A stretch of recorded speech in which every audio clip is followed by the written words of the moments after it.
Oi, oi, oi! Chegando para mais o nosso dedinho de prosa. Seja uma prosa proveitosa, beleza? Gente, não repara, tem uma construção aqui do lado e é serra e é bate-estaca e é depois daqui a pouco vai entrar, né, o coral dos dogs, tá? A gente não temos um estúdio, né? Que é tudo pamonhas caseiras, estúdios tabajaras, beleza? Então vamos que vamos. Então vamos que vamos, né? Ó, beijinho no ombro. Para os que vêm só para espiar, para falar mal, para ver defeitos, né? Gratidão sempre, beijo no coração de todos vocês que gostam, que esperam, né? Que tomam o café, que trabalham, que vão dormir, que está trabalhando no escritório, seja onde você estiver. Ó, gratidão sempre ao Pai Eterno, ao Pai das Luzes, onde não há mudança e nem sombra de variação. Quem crê, diz amém. E bom dia, boa tarde, boa noite, aonde quer e horário que for que você estiver me vendo, e amém a todas as saudações. Beleza? Então tá bom. Então eu vou falar hoje, vou tentar falar aqui no meu papinho aqui com vocês, baseado em Lucas 16, capítulo 8, né? O Senhor elogia o administrador desonesto porque agiu astutamente e disse: os filhos deste mundo são mais astutos no trato uns com os outros do que os filhos da luz. Captaram? Os filhos deste mundo, eles são mais astutos, né? Eu diria, né? São mais cordiais, têm mais empatia, né? Tem mais camaradagem uns com os outros do que os filhos da luz. Depois vocês leem lá todo o capítulo, né? Tem mais coisa, bastante coisa. Então, é baseado nesse texto, né, o assunto que eu quero falar hoje aqui. Eu já contei essa história aqui e eu vou reprisá-la, né? Contar de novo. Eu já contei aqui muitas vezes que eu fui voluntária da CVV, Centro de Valorização da Vida. Era muito jovem ainda naquela época. Isso eu estou falando dos anos 86, 87, por aí. Acho que eu tinha uns 38, 39 anos, né? Do voluntariado que eu fiz muito tempo, muitos anos com minha querida e saudosa amiga Maria Help, num asilo ali no Riacho Grande. Coisa bonita de se ver. E a gente arrecadava, esse asilo foi desativado no governo Fleury, por causa de muitas reclamações, né? Porque é aquela história, né? O asilo, a não ser esses, né, luxuosos, caríssimos, é um depósito realmente de pessoas. Às vezes não era só idosos, não. Tinha muitas pessoas ali que ainda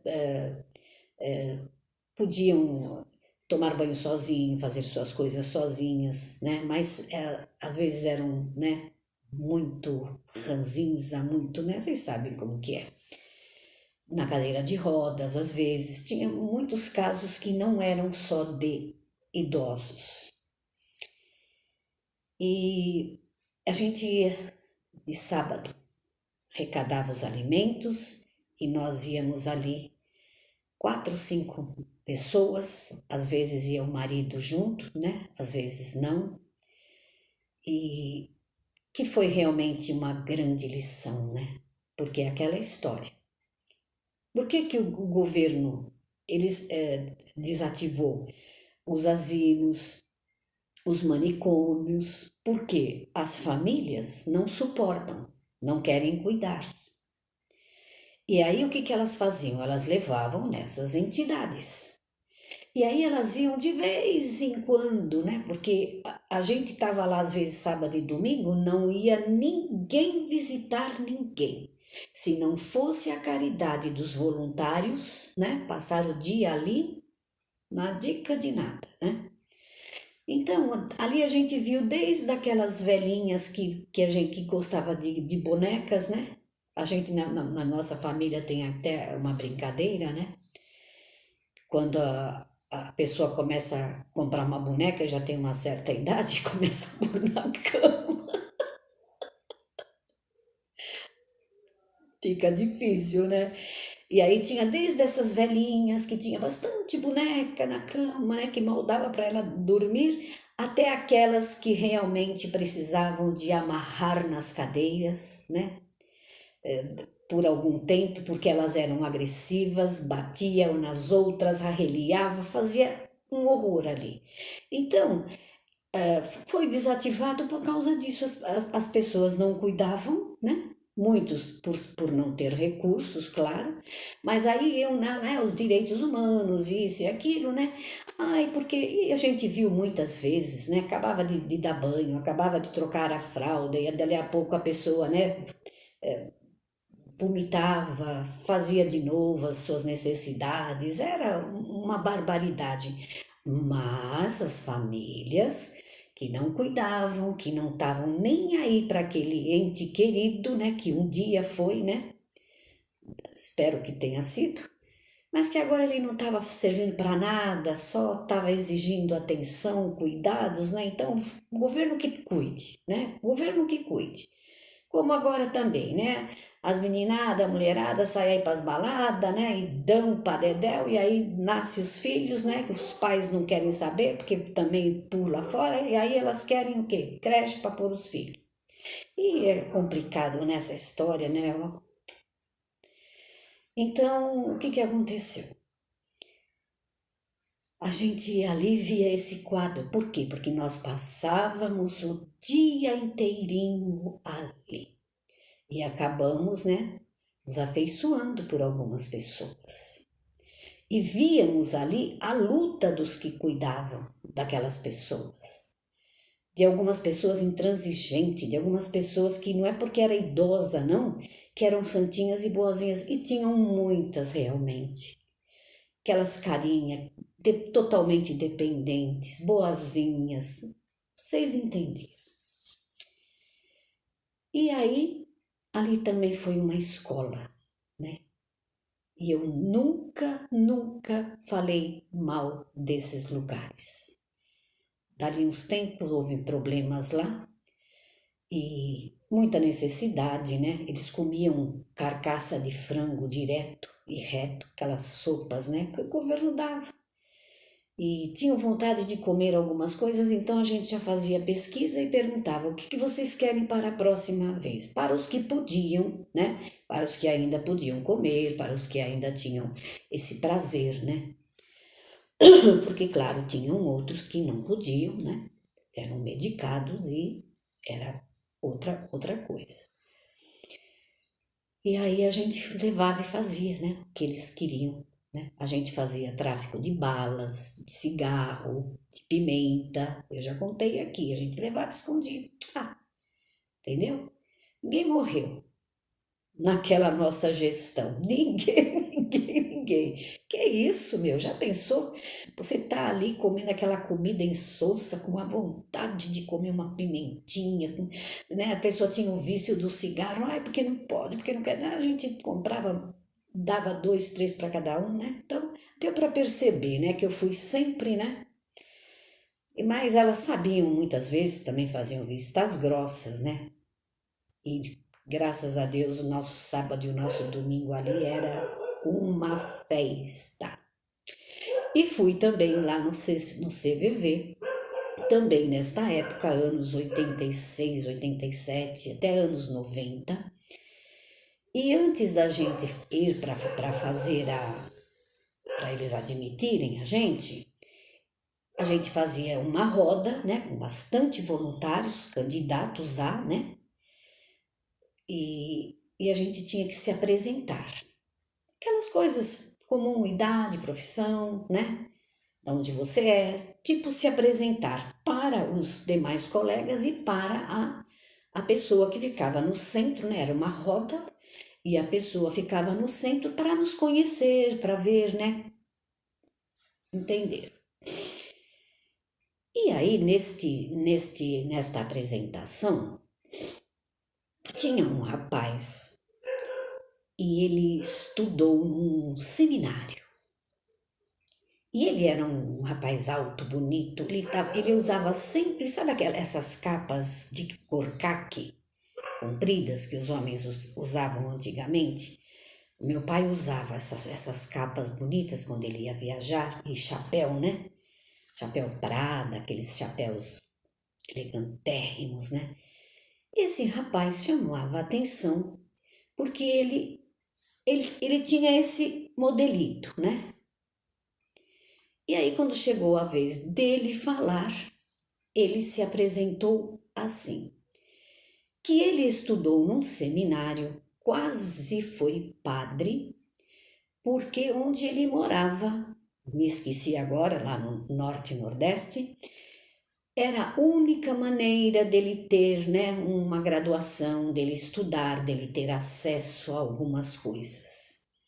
E ele contava, ele foi fazer isso ainda já bem atrasadinho, né? E ele contava que a mãe dele, presta atenção, era essa parte. Quando chegava, eles moravam lá, né, naqueles lugarejos, né, tipo sítios, né, distantes, e passava o trator com uma carriolinha atrás para pegar as crianças para levar para uma escola bem distante dali. Só que para ir para aquela escola, o trator passava sempre naquele horário, chuva ou sol, né? As crianças tinham que estar com banho tomado, penteadinhas, trocadinhas, limpinhas, e esse era, por certo, um serviço, né? Ou da prefeitura, ou do governo, ou de alguma entidade, né? E a mãe dele não arrumava ele nem os irmãozinhos dele para ir para essa escola. Simplesmente porque a mãe dele tinha essa cabecinha. Ela não queria ter trabalho. Ela achava que para que aquilo? Que bobagem! Por certo, na cabecinha dela, né, que foi nascida e criada ali, acostumada com aquele mundinho dela, né, ela se habituou que é assim mesmo, que a vida é assim, e vamos ver o tempo passar, e vamos ver mais um dia clarear, e mais um dia anoitecer, e que isso e que aquilo. E muitos dos que também, né, nasceram e se criaram ali, também faziam a mesma coisa. Só que tinha alguns que viam que, por que aquela mãe daquele menino, daquela menina, né, ela é caprichosa, ela apronta aquele menino, ele apronta aquela menina. Enfim, dali uns tempos, né, aquelas pessoas, né, que adquiriam, assim, né, aprendiam a ler, a escrever, claro que era alguma coisa assim, bem, né, bem rasante só, não era né, um estudo, uma coisa assim. Mas aprendendo já a ler e escrever e algumas coisinhas básicas, né, já era assim um acontecimento. E ele contou nesse dia da apresentação que dali uns tempos, né, os que já estavam naquelas escolas, os primos, os vizinhos, né, daquela escola, vinham para São Paulo e naquela época, né, anos dourados, vinham aqui, né, para o ABC Paulista trabalhar. Mercedes, Ford, Volkswagen, Scania, Chrysler, né? E eram metalúrgicos e ganhavam muito bem. E quando tinha as férias, o que que eles faziam? Iam para lá, né? Eu não digo se exibir, mas iam lá para visitar as pessoas com uma condição, né? Com carro, né? Com dinheiro, levava bons presentes, né? E aquelas pessoas que estavam ali, a mãe, o pai, né? Desdentados, às vezes com 40 anos, parecendo já que já tinha 70, 80, né? Por quê? Se acostumaram que a vida era daquele jeito, que tinha que ser assim, que era assim e ponto final. E ele contava para nós isso, que ele era muito revoltado e que um dia chegou um padre na localidade, né? Esses lugares é muito visitado, né? Essa história de ficar falando que os evangélicos que vão nesses lugares, que vão aqui, que vão ali, todas as entidades vão. E ele foi. E o padre contou sobre essa escola, né? De estudar lá para ser padre. Ele mais do que depressa aceitou. Astuto. Veja, foi a oportunidade que ele viu, ainda menino, de sair daquela vida, daquele mundo que já desde pequeno ele intuía que tinha coisa melhor, que não era assim para todo mundo, que quando alguém passava por outro lado, quando alguém deixava aquela vida, quando alguém se aventurava, ela saía vitoriosa. E que para isso ela tinha que fazer o quê? Desapegar, se aventurar, ir embora dali. E esse menino, ele tinha, além desse estereótipo, né? Elegantérrimo que ele tinha eu acho que eu já contei aqui, ele tinha um carro. E era um carro, eu não lembro na época se era um Opala, uma coisa assim. E na hora de ir embora, o bicho era verde, bem velho. As pessoas tinham que dar aquele empurrãozinho para. Então ele era, na verdade, ele nasceu naquele lugar. O que eu quero passar, eu acredito que muitos já estão entendendo, é isso. O que eu quero passar é isso. Veja, ele foi criado naquele lugar. A mãe, ainda que a mãe não deu a ele condições, apareceu as condições e ele agarrou as condições.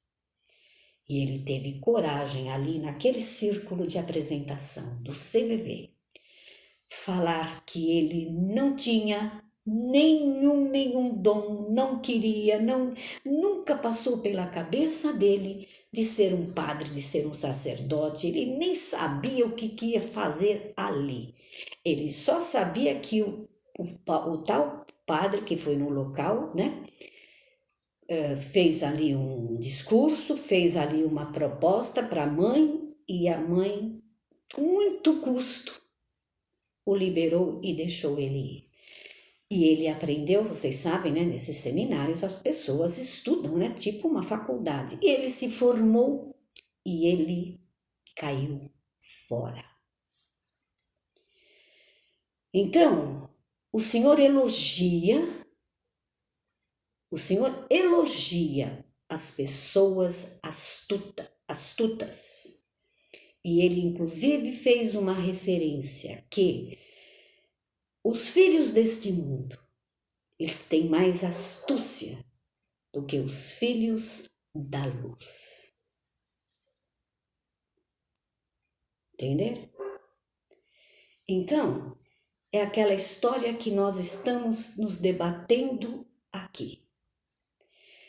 Não porque eu estou aqui, porque eu tenho 40 anos de caminho, porque eu tenho 50 anos de caminho, porque eu tenho isso, porque eu tenho aquilo, e, né, se orgulham daquilo. E agora veio também, né, o tal do ensinamento, que, para não falar aquelas palavras clássicas, né, que eu nunca falei, nem eu, nem a minha família nunca falamos essas palavras Sabe aqueles jargões? Ai, porque eu agradeço, porque eu nasci num lar cristão, e porque eu não conheci o mundo, e porque isso, e porque aquilo. Ou seja, esta pessoa, ela nem sabe o dom que ela tem, a capacidade que ela tem. Foi-lhe passado que era assim, e assim ela vai permanecer. Se é de dom, se é de coração, se é de alma, glórias a Deus. Mas a maioria, grande e esmagadora, são pessoas amargas, contidas, frustradas, né? Basta nós vermos aqui, né? Algumas pessoas que se aventuram aqui, né? Para defender, né? Elas começam naquele tom, dali a pouco, né? Aquele veneno, aquela raiva. Ah, se ela pudesse com as palavras, né? Fulminar, fulminar este, fulminar aquele, fulminar aquela, né? Então era isso que eu queria passar para vocês hoje. Pensar nessa história. Essa palavra é muito linda. Daqueles cobradores de imposto também, depois vocês vão ver lá, que ele negocia, né? E ele faz as contas dele ali, ele deixa a porta aberta ali, porque mais lá na frente ele vai precisar. É muito bonita esta passagem. E é preciso ler essas passagens. Não é ficar só no Senhor é o meu pastor e nada me faltará. E no fim falta tudo, porque não é esse o contexto e nem a intenção do que está escrito.